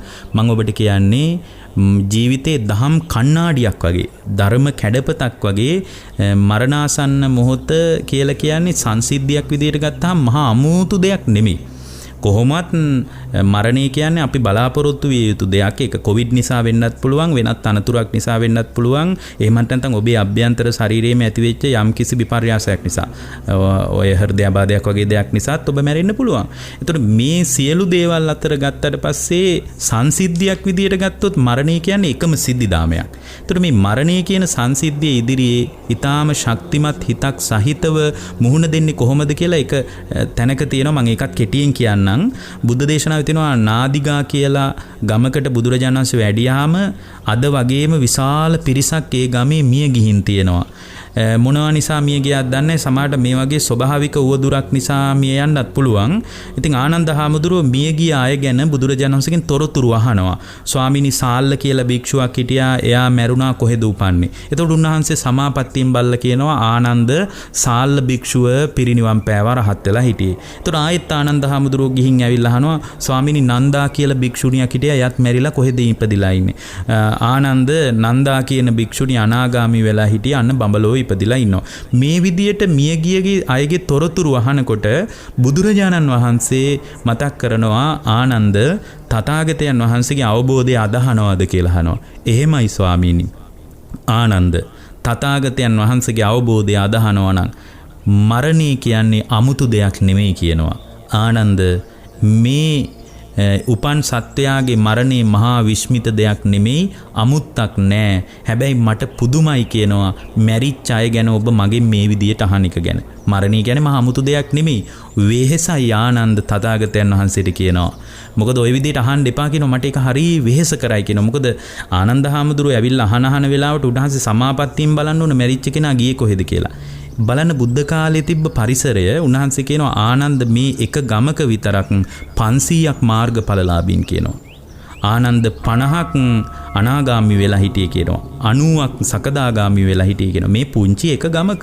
ඒතර බලන්න මේ මිනිසුන්ගේ ජීවිතේ කොච්චර ධර්මයක් තිබිලා තියෙනවද? ඊට පස්සේ උන්වහන්සේ වදාරනවා ආනන්ද ඔබට මම දහම් කැඩපතක් කියලා දෙන්නම්. මැරුණාම යන තැන ගැන ඔබට මං අදහසක් දෙන්නම්. මගෙන් අහන්න ඕනේ නැහැ කියනවා යන තැන බලා ගන්න. උන්වහන්සේ වදාරනවා මෙන්න මේ දහම් කණ්ණාඩියෙන් බලලා යන තැන තීරණය කරගන්න කියනවා. අද ඕගතරණ ශ්‍රවණය කරන අයට මේක හරි වැදගත් වෙයි. බුදුරජාණන් වහන්සේ ගැන කාටවත් හොලවන්න බැරි ශ්‍රද්ධාවක් තිබ්බොත්, ධර්මයේ ගැන කාටවත් හොලවන්න බැරි ශ්‍රද්ධාවක් තිබ්බොත්, සංඝයා ගැන කාටවත් හොලවන්න බැරි ශ්‍රද්ධාවක් තිබ්බොත්, ආර්ය කාන්ත සීලයක් තිබ්බොත් මෙන්න මේ කාරණා 4 තිබ්බොත් ආනන්ද එයා ඒකාන්ත වශයෙන් සුගතියේ යන බව විතරක් මතක තියාගන්න කියලා උන්වහන්සේ වදාරනවා. ඒ නිසා අපට පුළුවන් මෙන්න මේ කාරණා 4 තුලවත් මේ වෙලාවේ ශක්තිමත් වෙන්න පුළුවන් වුණොත් අපි සුරක්ෂිතයි කියලා කියන්න පුළුවන් සාංශාරික සත්වෙක් විදියට. මම හිතන්නේ ඔබ වහන්සේ ඊටාම නිවැරදි තාර්කික ඒ වගේම බෞද්ධ දර්ශනයට අදාළ අවසානයක් අපේ වැඩසටහනට අවසාන වශයෙන් ලබා දුන්නා කියලා මම විශ්වාස කරනවා අපේ හැමදෙරුනේ. ඊටාම කෙටියෙන් මට මේ ප්‍රශ්නෙට පිළිතුරු දීලා අපි මේ සංවාදය නිමවටපත් කරමු. අපි බොහෝ වෙලාවට අහලා තියෙනවා බොහෝ දෙනෙක් කියනවා මම සියල්ල අතහැරලා ඉවරයි. මම මගේ යුතුයකම් සියල්ල ඉටු කරලා ඉවරයි. දරුවන්ට කරලා ඉවරයි. එහෙම නැත්නම් ජීවිතය සම්බන්ධයෙන් මට එහෙම දරුවෝ හිටියත් ලොකු බැඳීමක් නැහැ. මම ඒවා අතහැරලා ඉවරයි. මට ඒවා අතහරින්න පුළුවන් තැනකයි මම ඉන්නේ කියලා. මේ කියන අතහැරීම බෞද්ධ දර්ශනයේ සඳහන් වෙන විදිහට බුදුහාමුදුරුවෝ කියපු විදිහට සැබෑ අතහැරීමද ඔබ වහන්සේගෙන් කෙටි පිළිතුරක් බලාපොරොත්තු වෙන්නේ වැඩසටහනේ අවසානයේ නිසා. මේක සැබෑ අතහැරීමක්ද අපි එමෙ හිතන එක. ඇත්තටම සැබෑ අතහැරීම කියලා බුදුරජාණන් වහන්සේ වදාළේ මේ භෞතික දේවල් අතහැරලා දාන එකවත් එහෙමත් නැත්නම් මේ දරුවන්ගේ යුතුයකම් හමාර වීමෙන් ඇති වෙන උත්තේජනයේ සතුට පිළිබඳව ඇති වෙන කාරණයක්වත් නෙමෙයි. සැබෑ අතහැරීම කියලා කියන්නේ මානසිකව අතහැර දැමීමයි. කෙටියෙන් ඔබතුමීට උත්තරයක් දුන්නොත් මානසිකව අතහරිනවා කියලා කියන්නේ භෞතික දේවල් අතහරිනවා කියන එක නෙමෙයි. බුදුරජාණන් වහන්සේත් වැඩ හිටියේ 54 කෝටියක් වියදම් කරලා පූජා කරපු ඊටාම රමණීය ආරාම සංකීර්ණයක. ඒකට උන්වහන්සේ තමයි ලෝකේ සියල්ල අතහැරලා දැමීම ගැන කතා කළේ. කෙනෙක් විමසන්නත් පුළුවන් රම්ම්‍ය සුරම්ම්‍ය සුබ කියලා හේමන්ත ගිම්හාන වස්සාන කියන ඍතු වලට වෙන වෙනම මාලිගා තියදී ඒ මාලිගා ඔක්කොම අතහැරලා දාලා 54 කෝටියක් වැය කරලා රමණීය ආරාමයක් පූජා කරලා සඳුන් කුටියකින් හදාපු මාලිගාවක හරියට දිව්‍ය ප්‍රාසාදයක් බඳු තැනක බුදුරජාණන් වහන්සේ කොහොමද හිටියේ කියලා. ඇත්තටම බුද්ධ දේශනාවේ අතහැරීම කියලා කියන්නේ භෞතිකව අතහැරලා දාන එක නෙමෙයි මානසික වශයෙන් සියල්ල අතහැර දාලා පරිහරණය කිරීම. දැන් ගොඩක් දෙනෙක් අතහැරීම කියනකොට කල්පනා කරන්නේ කොහොමද ආරාමයකට යන්නේ, කොහොමද කැලෑවකට යන්නේ, කොහොමද කුටියකට යන්නේ, කොහොමද පැවිද්දකට යන්නේ වගේ අදහසක් ගොඩක් දෙනෙකුට එන්නේ. නමුත් වැදගත්ම කාරණේ තමයි සියල්ල අතහැරීම කියලා කියන්නේ මානසිකව අතහැරලා දාලා පරිහරණය කිරීම. මම ඔබට යෝජනා කරනවා මානසිකව සියල්ල අතහැරලා දාපු ශ්‍රාවකෙක් විදියට මේ ගත කරන ජීවිතේ පරිහරණය කරලා ජීවිතයට සමුදෙන්න කියලා. ඔබ වහන්සේට නමස්කාර පූර්වකව ස්තුතිවන්ත වෙනවා. අද බෞද්ධයන්ට ලෝක පුරා වෙසෙන බෞද්ධයන්ට ඒ වගේම බෞද්ධයන් නොවන අන්‍ය ආගමිකයන් බොහෝ දෙනෙක් මේ බෞද්ධ දර්ශනයට ගරු කරනවා, ඒ මඟ අධ්‍යයනය කරනවා. ඉතින් එවන් වූ අපට ඊටමත් වැදගත් වූ දවසකදී වඩාත් යථාර්ථවාදී කතා බහකට ඕගතරණය වැඩසටහන තුළින් අද දවසේ ඔබ ගෙන යන්නට හැකි වුණාය කියන නිරාමිස සතුට මට තියෙනවා. මම හිතන්නේ ඔබ වහන්සේටත් ඒ පින අයත් වෙනවා. ඔබ වහන්සේට නමස්කාර පූර්වක නැවතවතාවක් ස්තුතිවන්ත වෙනවා. ඕගතරණය වැඩසටහන වෙනුවෙන් අද දවසේ අපත් සමගින් එක්ුණාට මේ වෙසක් පුන් පොහොය දිනේ අපි කලිනුත් සඳහන් කරා වගේ පින් කර්ම කරන ආකාරය පිළිබඳවවත් ජීවිතය පිළිබඳ අලුත් බලාපොරොත්තු ඇති කරගෙන ජීවත් වෙන ආකාරය පිළිබඳව කතා බහ කරන මොහොතක නෙවෙයි අපි ඉන්නේ. ඒ නිසායි අපි මරණයේ යථා කතා බහ ඔබ වෙතට ගෙන එන්නට වඩාත් උනන්දුනේ අද දවසේදී. ඉතින් ජීවිතය අතහරින්නට එපා. අපි ඔබට කියන්නේ මේ ජීවිතය අතහරින්නට කරන යෝජනාවක් නෙවෙයි. නමුත් ඕගතරණය වැඩසටහනේ අපේ ස්වාමීන් වහන්සේ දේශනා කරපු ආකාරයටම ජීවිතය දෙස නැවත බැලීමේදී, නැවත ජීවත් වීමේදී, ජීවත් වෙන්නට වාසනාව යලි යලිත් ඉදිරියේදී තිබුණොත් මේ කියන කාරණා ඔබේ මතකයේ රඳවා ගන්නට වැදගත් වෙයි කියලා අපි විශ්වාස කරනවා. ඕගතරණය වැඩසටහන අද වෙසක් පුන් පොහොය දිනේදී මෙතකින් නිමවටපත් කරනවා. ලබන පුන් පොහොය දිනේදීත් ඔබ හමු වීමේ බලාපොරොත්තු ඇතුව සුබ දවසක් ඔබ හැමදෙනාට. ඕගතරණය නිවන් තොටුපොළ වෙත එතෙර කෙරෙන යාත්‍රාව